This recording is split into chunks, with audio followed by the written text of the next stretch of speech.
Un día bastante complicado. Una vez más, el presidente Francisco Sagasti, en una conferencia de prensa a la prensa extranjera, valga la redundancia, ha señalado que hay intereses en desestabilizar su gobierno y que, bueno, son sobre todo pues actores o poderes fácticos que han perdido precisamente estos espacios a partir de su designación como presidente de la República. Entre otros temas que ha tocado hoy. Y bueno, hay que preguntarse también si es que esta advertencia que hace Sagasti tiene un correlato en el Congreso de la República, donde sin duda pues es donde en muchos casos las papas queman y de alguna manera esos intereses se van expresando. Hoy el Congreso adelantó, en medio de las protestas que lamentamos y que ya dejan un fallecido en el norte del país, en Virú, en La Libertad, adelantó el debate sobre el Consejo de Ministros para otorgarles el voto de confianza con 111 votos. Se esperaba que mañana hubiera otra jornada, pero esto se adelantó, yo creo, saludablemente, y bueno, ya se salió de este trance de alguna manera, pero congresistas como el vocero de APP, César Combina, han señalado que hay grupos efectivamente en el Congreso que están buscando inestabilidad.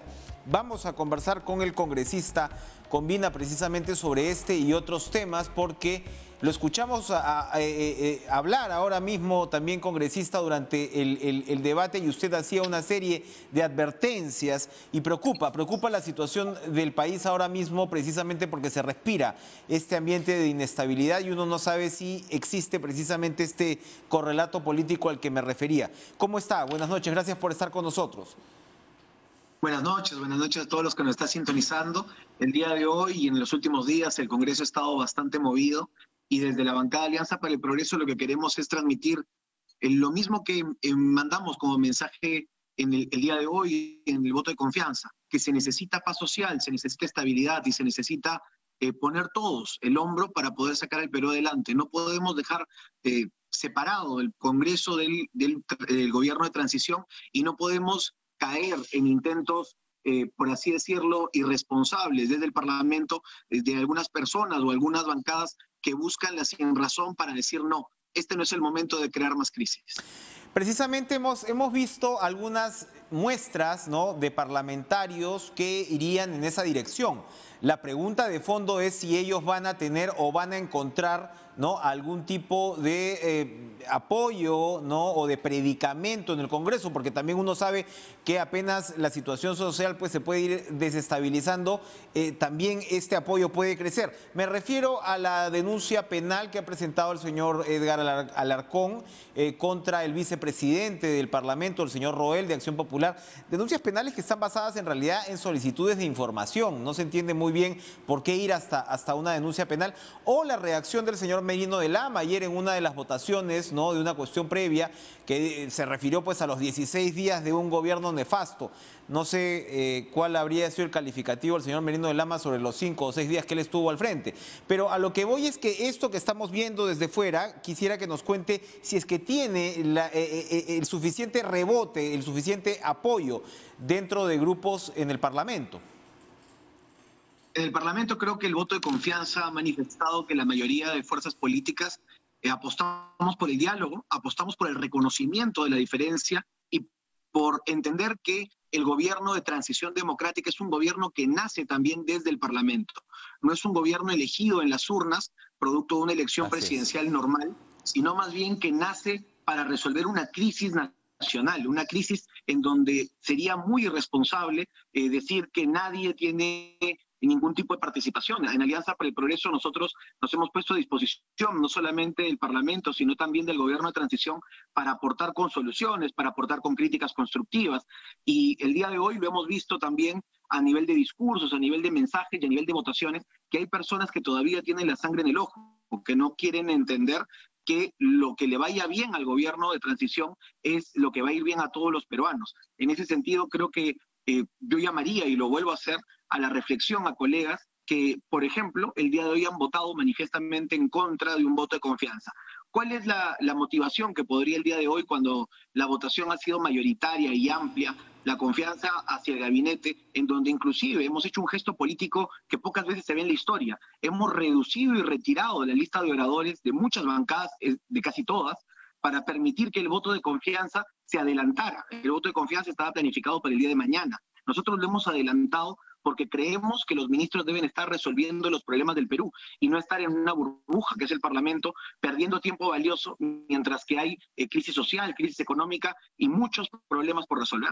Usted lo ha dicho bien, sangre en el ojo es probablemente, ¿no?, esta etapa que todavía no es superada, pero por ejemplo, a ver, ha llamado la atención pues el relevo del ministro del Interior. Esta muerte que lamentamos ahora ocurre y esta suerte pues de reacción policial también ante una protesta por momentos bastante violenta, ocurre también cuando se releva a un ministro del Interior. Lo mismo o parecido tuvimos que lamentar. Vamos, congresista Comina, voy a pedirle que se quede con nosotros declaraciones de la ministra de Salud, Pilar Macetti. Ha sido muy constructivo y creo que estamos llegando a un momento en donde el país está viendo que tenemos que juntarnos todos. Y efectivamente, en una demostración muy interesante, nuestro Congreso decidió inclusive no continuar con las intervenciones y aprobar, con la mayoría que ustedes han visto, las propuestas que había hecho el Ejecutivo para que pudiéramos trabajar en aspectos vinculados con las emergencias que estamos viviendo en este momento, lo cual ha sido muy interesante realmente. Hemos tenido, hemos tenido también una jornada de trabajo porque hemos estado abordando diferentes temas. Uno de los primeros aspectos que hemos abordado es evidentemente las dificultades que estamos teniendo con los reclamos que están habiendo en el sur chico y en el norte. Y desde el punto de vista de la salud sí quisiera hacer un comentario. Todos tenemos derecho a hacer nuestras manifestaciones. Todos tenemos derecho a discrepar y ciertamente muchos de los reclamos son reclamos que debemos analizar todos. Pero hay que recordar también que hay personas que están en nuestros establecimientos. Se ha cortado el paso y me temo que se ha cortado el paso inclusive a los vehículos que llevan los tanques de oxígeno. Y eso nos genera un problema importante de aprovisionamiento de nuestros establecimientos. Y sí, yo pediría a todos los que están participando en las protestas que tengan en cuenta que las personas que están en los establecimientos no tienen ninguna culpa realmente de lo que está pasando y es un derecho de todos el poder abordar algo tan elemental. Tanto hemos sufrido con el oxígeno, con la pandemia, imagínense en este momento. Y muchos de ellos son pacientes de la COVID, que están en este momento, no con la cantidad que teníamos antes, pero en este momento ciertamente están sufriendo. Y yo abogaría un poco al sentido de solidaridad que todos debemos tener para que se permita el pase de los vehículos tanque que están llevando el oxígeno por las diferentes carreteras que están bloqueadas. Eso por un lado, ¿no? ¿Se sabe cuántos hospitales son los afectados por este desabastecimiento de oxígeno? ¿Hacia dónde se dirige? Hacia la parte, a través de la Panamericana Sur parten los isotanques en los vehículos, los camiones tanque, parten hacia el sur, reparten en Ica, reparten en Nazca, reparten hasta inclusive Moquegua, Tacna y Arequipa, particularmente Arequipa. Entonces están en riesgo una serie de establecimientos grandes. Solo en Ica tenemos 2 hospitales grandes, tanto de MINSA como de salud, y 2 establecimientos más chicos que tienen provisión de oxígeno, que proporcionan oxígeno. Solo hablando de ICA, ¿no? ¿Se estima cuántos pacientes se ven afectados por este paro que no reciben el oxígeno, por favor? No les puedo dar la cifra de todos, porque lo que llevamos en registro diario es de los pacientes que tienen COVID y que tenemos los registros permanentes. En este momento hay 25 pacientes que están en riesgo. Ministra, estamos en vivo para TV Perú, cara a cara. Coméntenos, por favor, hay pacientes, hay personas en medio de la carretera que necesitan asistencia médica. ¿Se está planificando su traslado, un tipo de abordaje por parte del Ministerio de Salud? ¿Y a qué otros acuerdos han llegado con respecto a esta... ¿Cómo no?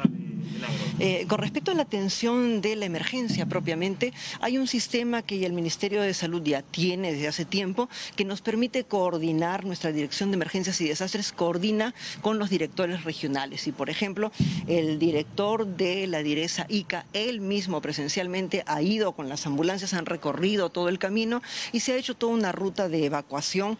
Son ambulancias rurales que pueden entrar fuera de la carretera, de tal manera que cuando haya una persona herida o una persona que tiene otra emergencia de salud, por ejemplo los ómnibus, hay niños, hay personas mayores en los ómnibus, para que puedan atenderlos con facilidad. Ya se ha hecho la ruta de evacuación, se ha movido a los brigadistas, se ha movido al SAMU y estamos alerta por cualquier emergencia que pudiera existir. En este momento, con cosas menores, han sido atendidos 18 personas. Con cosas menores, afortunadamente hasta ahora.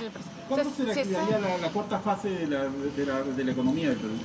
Hemos hecho hoy día una reunión muy importante que nos está haciendo ver que en este momento, que estamos con relativamente menor cantidad de casos, se está procediendo a hacer la reactivación progresiva. Solo para darles una idea, los establecimientos que hacían atención al público y que estaban en 40% están subiendo a 60%. Se está también haciendo una sincronización para que todos los vuelos internacionales de más de 8 horas puedan también empezar a operar. Probablemente van a estar unos 15 días, estamos coordinando ahora con ellos para ver en qué momento, para que adecúen sus sistemas, porque estamos haciendo seguimiento de todos los que han estado llegando en los vuelos más cortos y hasta el momento no hemos tenido mayor dificultad. Igualmente, a nivel internacional también, como ustedes saben, se hace un seguimiento, de tal manera que tomando las debidas precauciones de pruebas previas al viaje, la declaración jurada al llegar al país de destino y el seguimiento durante 15 días en el país de destino, estamos protegidos para evitar inconvenientes. Ministra, quizás usted o el ministro Ricardo Cuenca nos puede dar cuenta del acuerdo al que se ha llegado con la ATU, porque se hablaba de que se iban a suspender los servicios de los corredores complementarios.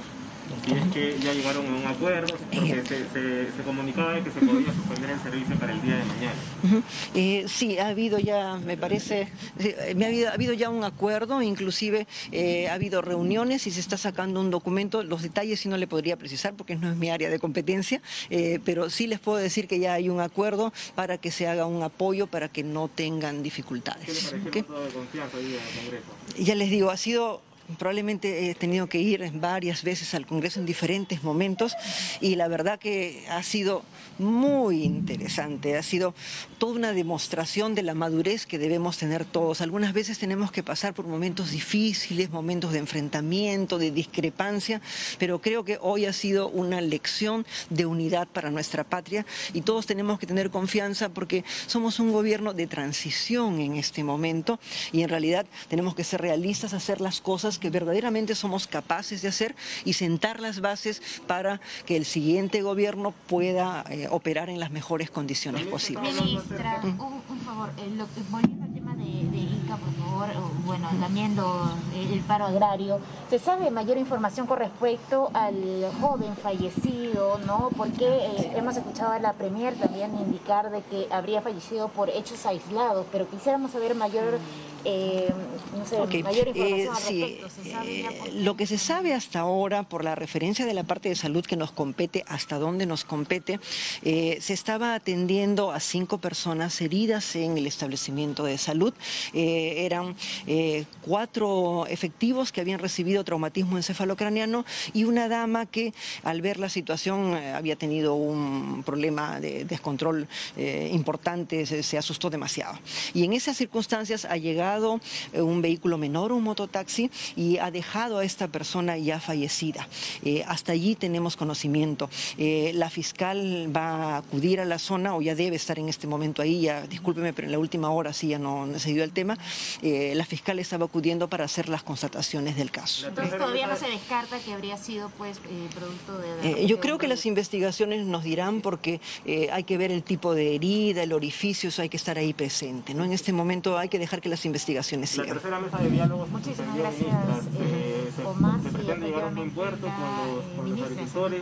¿Cómo va el diálogo con ellos?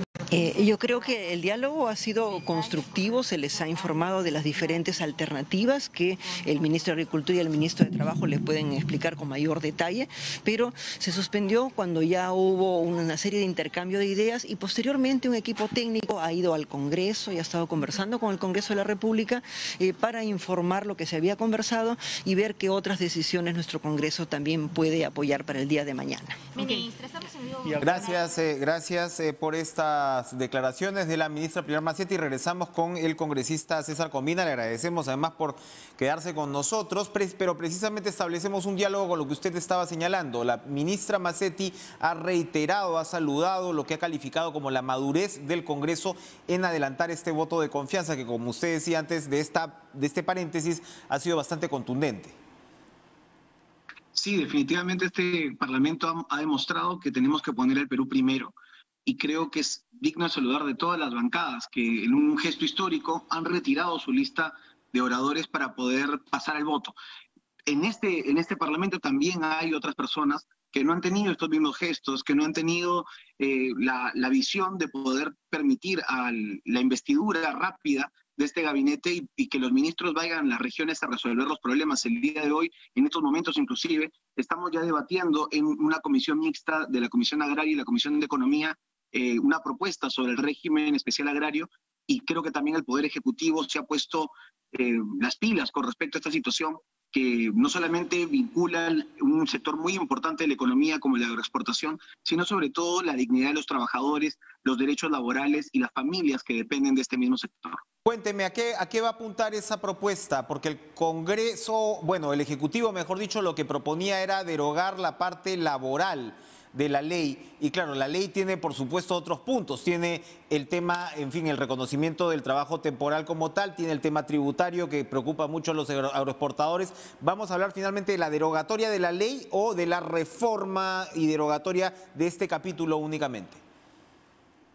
Estamos presentando desde la bancada Alianza para el Progreso la derogatoria del decreto de urgencia y además una reforma de la ley en donde se debe reconocer el trabajo de los trabajadores de la agricultura, sobre todo de la agricultura dedicada a la agroexportación, como un régimen, pero un régimen laboral real, con derechos reconocidos. Por ejemplo, desde Alianza para el Progreso apostamos por la posibilidad del derecho a sindicalizarse, con mayores prestaciones a nivel de ingresos y también, por ejemplo, con la posibilidad de que SUNAFIL tenga mayor control de fiscalización. Creemos de que la actividad agraria es una actividad eminentemente cíclica, temporal, pero que no por ello se debe caer en la precarización del empleo y sobre todo en el abuso a las familias que el día de hoy dan muy buenos números, por ejemplo, en estabilidad, en formalización del empleo en Ica y en otras regiones.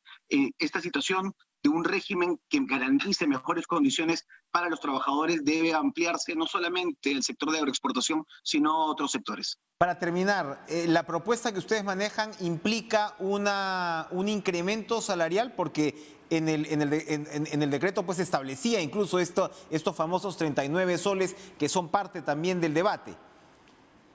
Sí, nosotros dentro de la propuesta que Alianza para el Progreso está presentando a las comisiones agraria y de economía se prevé un incremento a 59.19 soles que incluye obviamente las prestaciones y el reconocimiento de derechos que el día de hoy se dan bajo la modalidad de 31 soles aproximadamente. Este crecimiento en la remuneración además permite, por ejemplo, que el trabajador tenga mejores condiciones y que se permita el reconocimiento de todo el trabajo que se desarrolla en el sector agroexportador, que incluye otras situaciones como por ejemplo la posibilidad, como digo, de sindicalizarse, la posibilidad de que ellos mismos tengan la posibilidad de llevar su alimentación, su bebida, de no tener una obligatoriedad de compra y la eliminación total de los servicios de intermediación laboral en el sector de agroexportación, los famosos servicios. Evidentemente, estas distorsiones son las que en buena medida pues han atizado este fuego. Gracias, César Combina, vocero de Alianza para el Progreso, por acompañarnos esta noche. Vamos a ir a una pausa y seguimos con el tema de las protestas y cómo podemos salir de este embrollo. No se muevan.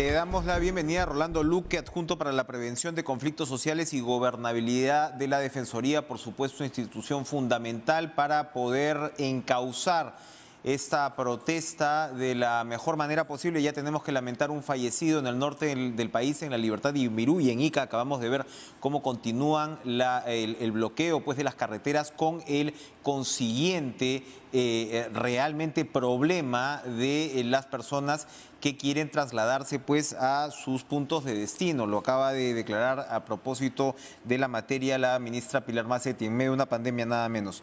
¿Cómo está usted, Rolando? Un gusto verlo. Gracias por estar con nosotros. ¿Cuál es su evaluación de la situación a esta hora de la noche? Bueno, en general se trata de hechos muy preocupantes, pero creo que no debería llamarnos tanto la atención.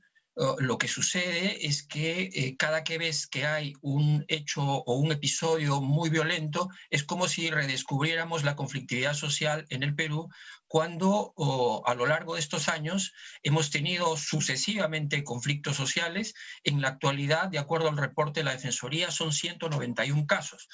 No, de manera que esto explica en parte qué es lo que viene pasando en el país, y era previsible porque en la medida que se vayan reanudando las actividades económicas, esa conflictividad social que estuvo embalsada debido al estado de emergencia, en el que ciertas restricciones a los derechos imposibilitaban las movilizaciones y las protestas, y además que las mesas de diálogo quedaron contenidas, retenidas. Entonces estamos viendo ahora una reanudación de esa movilización y de esas exigencias a través de demandas sociales de parte de la población. Es muy importante lo que usted señala, Rolando, en el sentido que esto no aparece de la nada. Quisiera que rápidamente pudiera darnos un repaso de advertencias, en todo caso, que la Defensoría haya estado dando sobre este tema, porque pareciera efectivamente para algunos que estos son problemas en el paraíso, ¿verdad? Tenemos mensualmente más de 100 protestas sociales en el país, algunas de ellas con medidas de fuerza y realmente violentas, seguimos manteniendo además una serie de dificultades, ¿no? Algunas muy estructurales y otras coyunturales sobre el manejo mismo del conflicto.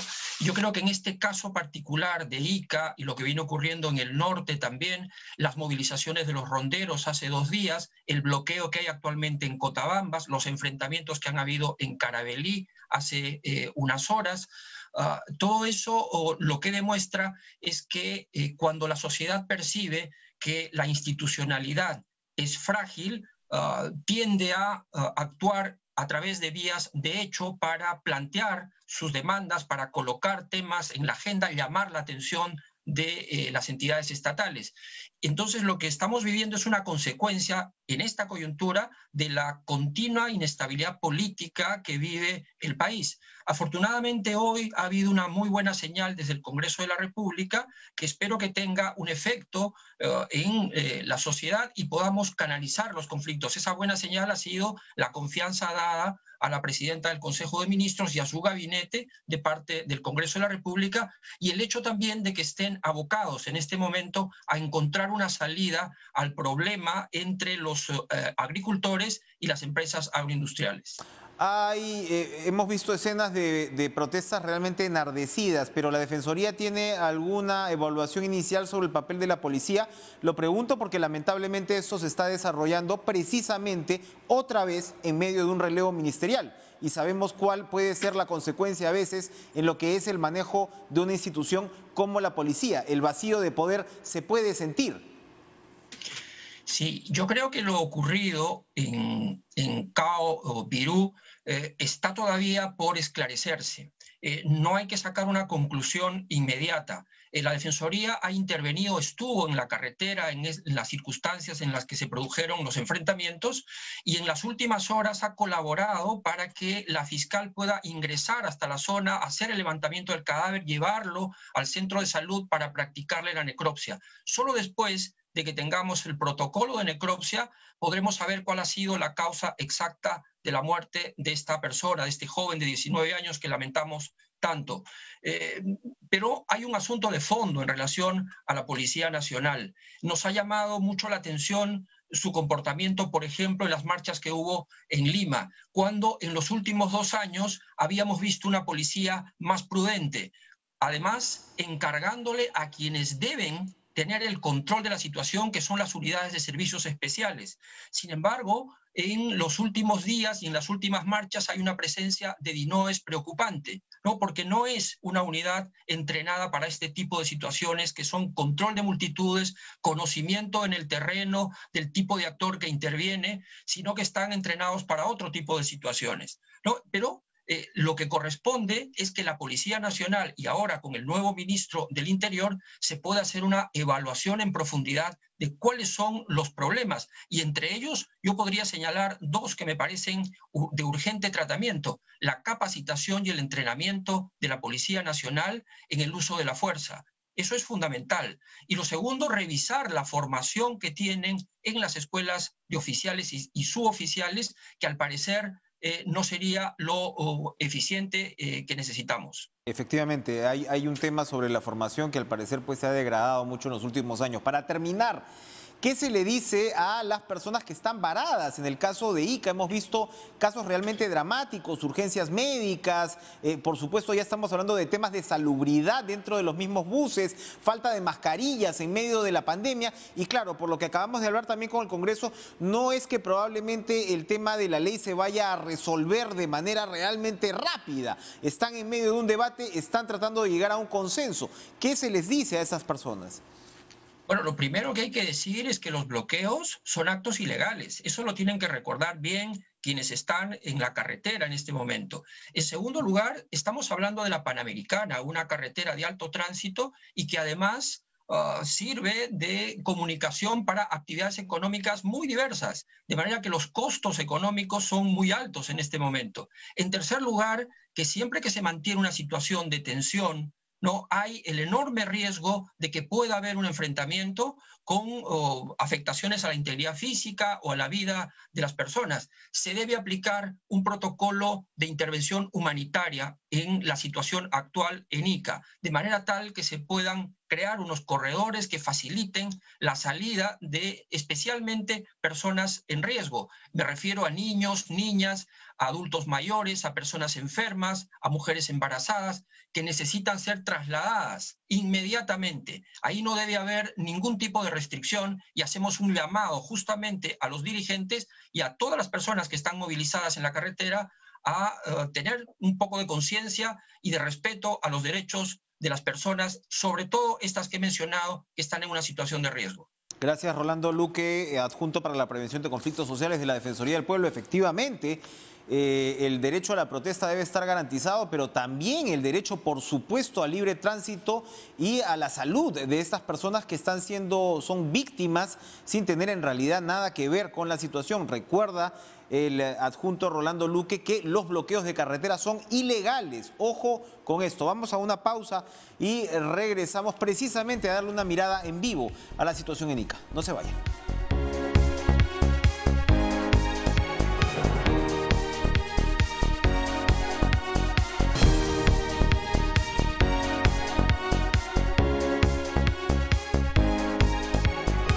Tenido que lamentar la muerte de un joven de 19 años hoy en Virú, La Libertad, en medio de las protestas en torno al régimen agrario.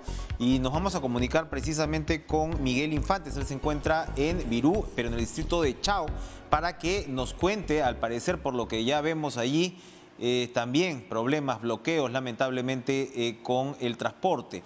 Miguel, buenas noches.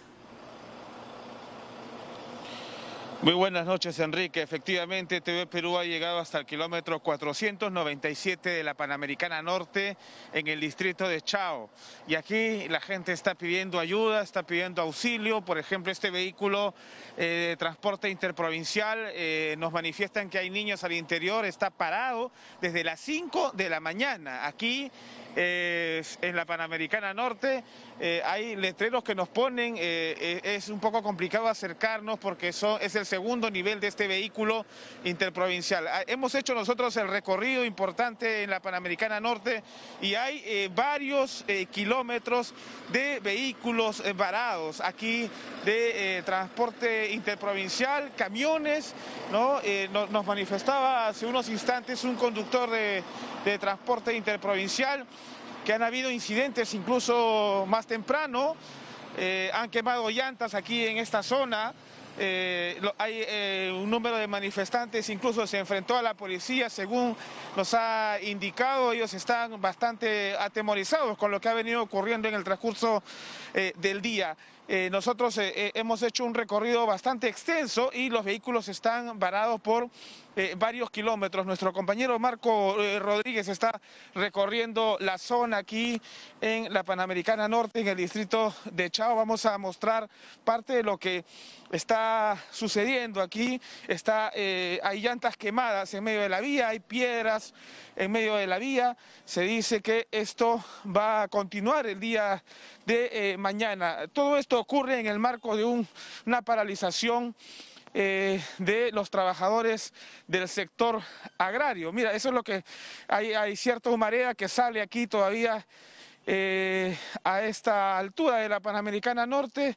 Son los residuos, las cenizas de lo que ha quedado de las llantas quemadas que han tenido que ser retirados. Aquí hay personas que están... ¿Qué tal? Buenas noches. ¿Ustedes están varados aquí? ¿Son vecinos de la zona? No, estamos varados. ¿Desde qué hora están varados? Estamos de las 5 de la mañana, señor. ¿Hacia dónde se dirigen ustedes? A Trujillo, a Sullana, Piura, algunas personas. ¿Y están viniendo desde Lima? Desde Lima, sí, desde Lima estamos viniendo. ¿Ha habido incidentes, me dicen, en el transcurso del día? ¿Ha habido algunos enfrentamientos? Sí, ha habido enfrentamientos en la mañana, ha habido falta de respeto, han roto la luna de un vehículo. ¿De los buses? De un bus han roto las lunas también. ¿Hay un grupo contundente de manifestantes? ¿Qué es lo que se ha ocurrido? No hay mucho, bueno, al menos en la mañana ha habido unos 40, 45 personas nada más. ¿Han quemado llantas? Sí, acá abajo hay como 4 puntos de quemazones de llantas. Los que nos manifiestan es que hay algunas personas heridas, según algunas... También ha habido personas heridas porque se han agredido pues por el problema que tienen, ¿no? Bien, bueno, este es el panorama, Enrique, de lo que podemos mostrar a esta hora de la noche. Nosotros llegado hasta este punto, el distrito de Chao en Virú. Esto continúa, nos dice, hasta el puente... hasta el puente Chao. Sí. Ahí todavía hay... Ahí está fuerte la situación, ahí está fuerte. Ya por acá dejaron todo, pero ahí está fuerte arriba. Bueno, nosotros vamos a continuar este recorrido, Enrique, hasta llegar hasta la zona donde está un panorama un poco más, se puede decir, más estricto del cierre de la vía. No, mira, estos son los rezagos que quedan aquí de lo que ha sido cerrada la Panamericana Norte, kilómetros 496. Esto es lo que te podemos informar a esta hora de la noche. Gracias, Enrique.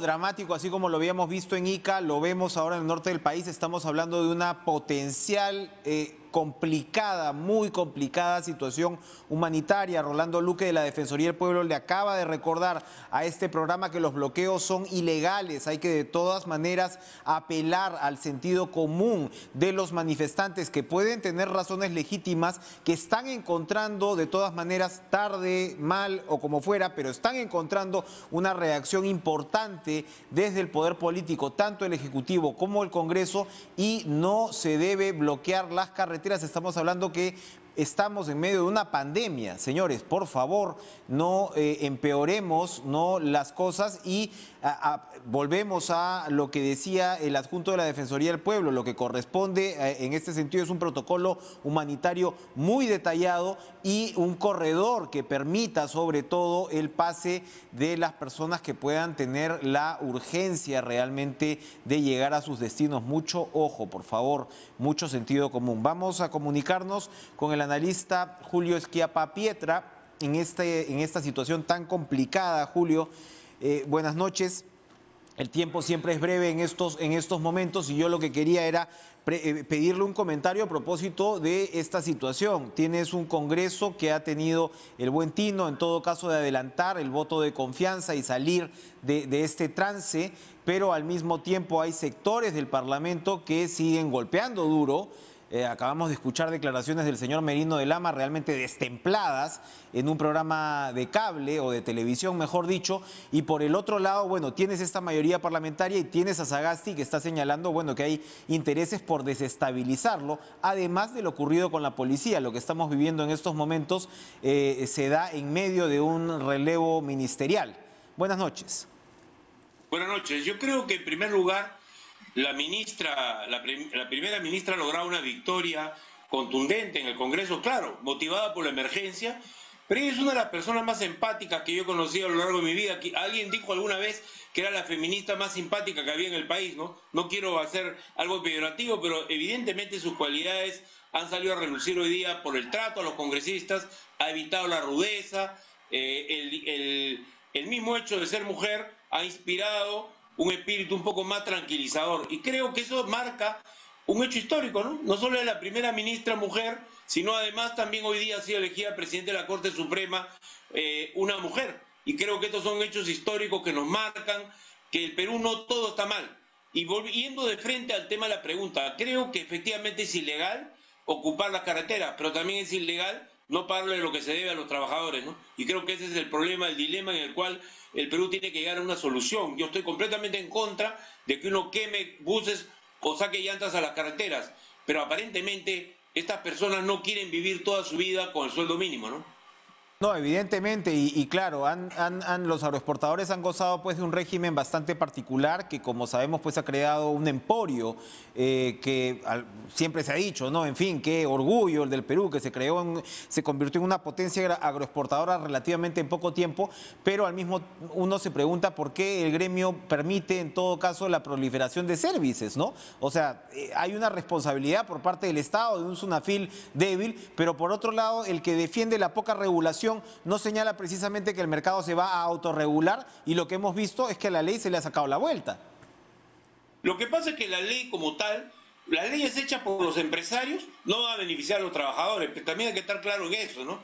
Y esta ley fue efectivamente hecha en un momento en el cual el poder está en manos de el presidente Fujimori y el señor Klimper, que es el más influyente quizás de los empresarios agroindustriales, el de más éxito en un inicio en este negocio, ha sido uno de los impulsores que además ha reconocido que efectivamente él también se ha beneficiado. Entonces las leyes tienen que ser resultado de una transacción entre el Estado, los trabajadores y los intereses de la sociedad. Y creo que en este caso, justamente esa unilateralidad en la aprobación de las leyes es una ley que ha sido demasiado sesgada, que impulsó el sector al principio.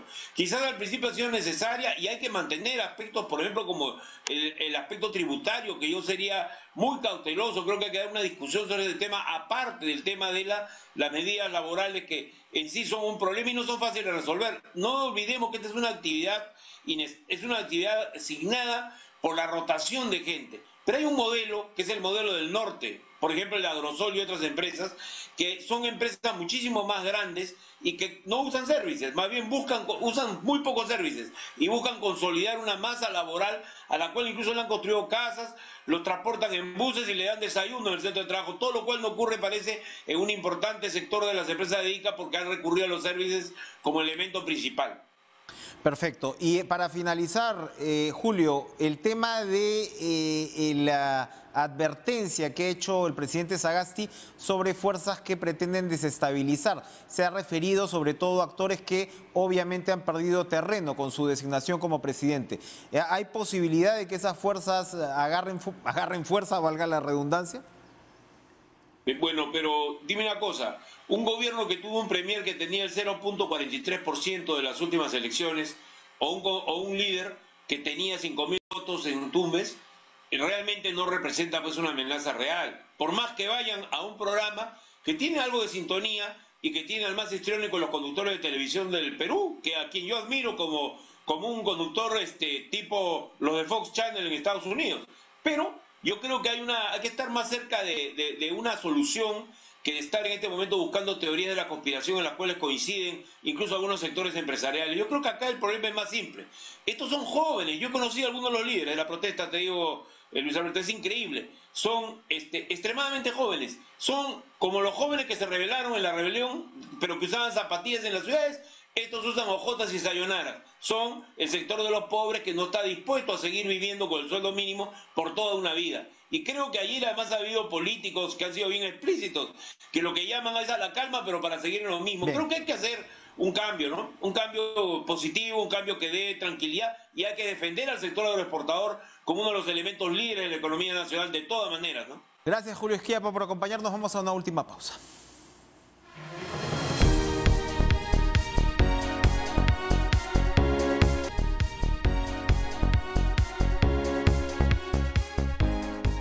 Despedimos este programa con 5 tweets publicados por el presidente Francisco Sagasti hace algunos minutos. Agradezco al Congreso la confianza otorgada al gabinete. La grave emergencia que nos afecta exige que Gobierno y Parlamento trabajemos juntos con decisión, empatía y tolerancia para retomar el camino del progreso y del desarrollo en beneficio de todos los peruanos. Continuamos. Lamento profundamente el sensible deceso de un joven trabajador en Virú, La Libertad. Le expreso mis condolencias a sus familiares. Se sancionará rigurosamente a los responsables. Ejercer el derecho a la protesta no debe llevar a la muerte. Protestar por la reivindicación de derechos es legítimo. Bloquear carreteras no solo es inconstitucional e ilegítimo porque afecta a diversos derechos ciudadanos, también es un delito que el Estado no puede aceptar. He dado instrucciones al ministro del Interior para que se ponga al frente de las operaciones policiales que se deben desarrollar según las disposiciones constitucionales y legales para recuperar el orden interno y la paz social. Último tuit, estamos trabajando una propuesta que aborde todas las aristas del problema para mejorar los derechos de nuestros agricultores, a los que debemos tanto y nos han mantenido durante la pandemia. Esto implica mejoras laborales y una evaluación de todo el régimen agrario. Eso es lo que se está haciendo ahora mismo en el Congreso de la República, como señala el presidente, en combinación, en conversación con el Ejecutivo. Vamos a esperar que esta situación ojalá se tranquilice por el bien del país. El presidente Sagasti ha recordado que el bloqueo de carreteras es ilegal y es algo que se debe tomar muy en cuenta, por supuesto, sin permitir que la violencia realmente tiña de sangre estas protestas. Gracias por estar con nosotros en Cara a Cara. Hemos tenido un programa bastante dinámico y entretenido y nos vemos mañana con más. Buenas noches.